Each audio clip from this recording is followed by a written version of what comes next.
I wrote in a column that Dorian Thompson-Robinson is the most underrated quarterback in the Pac-12. And by the end of this season, whenever it ends up being, I could see him being the best quarterback in the conference. I've written about it at length.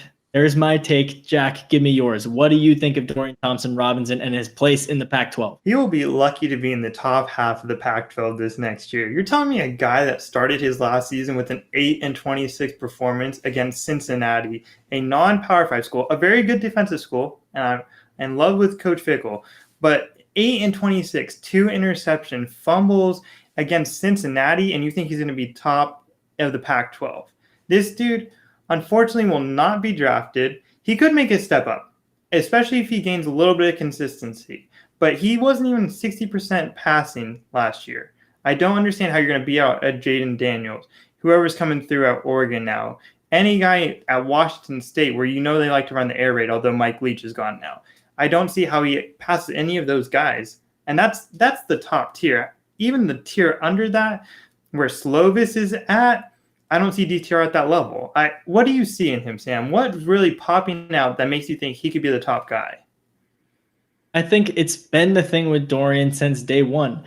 He is a dual threat passer, and not in the way that Khalil Tate was, where he was just someone who could run and also throw the ball. He was more runner. Dorian is so well rounded.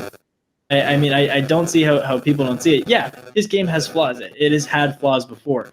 But his freshman year, he wasn't supposed to be starting. He wasn't supposed to be out there. That was supposed to be a year of growth, and he was just thrown right into the fire. And then you had past year, where he was the starter from day one, got a little dinged up, but this was really his I don't want to say his freshman year because he got a bunch of snaps his actual freshman year, but this was his first year as the starter in the offense. You saw it. Kelly let him use his legs a little more, and it just all worked out a little bit better. Yeah, he had bad games. He was hit or miss.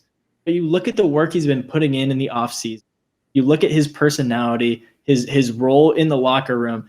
I just think that he is going to take a big leap. And the thing is, we should see that big leap coming. It shouldn't be that crazy to predict because we've seen what he can do in the past. I don't know if you know this, Jack, but today, September 21st, is the 1-year anniversary of UCLA's 31-point comeback against Washington State, or 32-point comeback. Dorian Thompson-Robinson in that game passed for 507 yards and 5 touchdowns. And then he also ran for 57 yards and 2 touchdowns.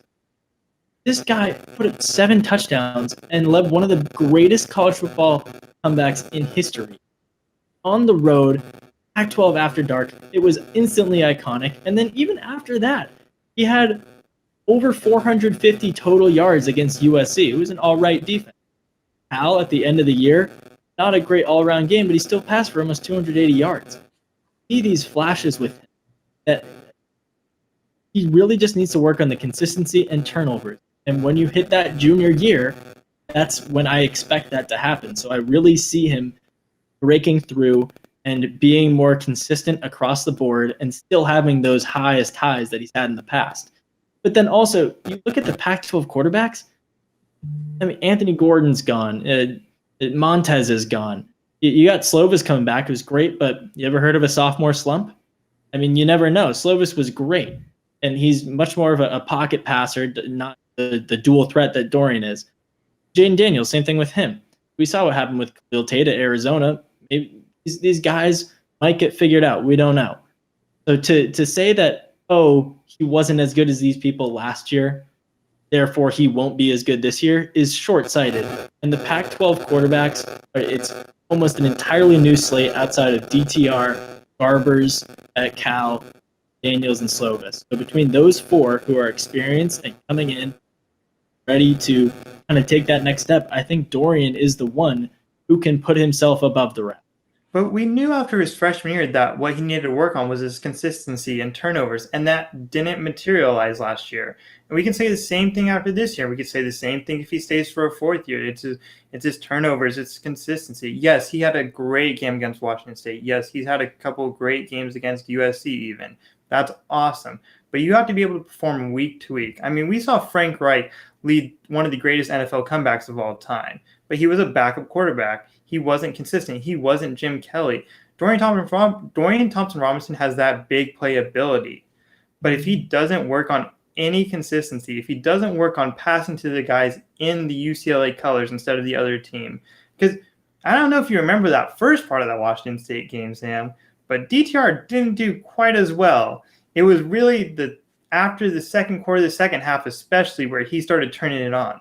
But you can't just always be coming from behind. That's not a winning strategy. You have to get ahead in some games. Let your teammates help you out. DTR can't do everything himself. He shouldn't be trying to force things. A lot of his fumbles last year was he was holding on to the ball too long, not taking a slide, not throwing the ball away. He needs to learn to be consistent and prevent turnovers. And we could say that time and time again. And you can say, oh, the leap's coming, the leap's coming, the leap's coming. But we have to see something from him first to actually prove that instead of us just coming here and saying it.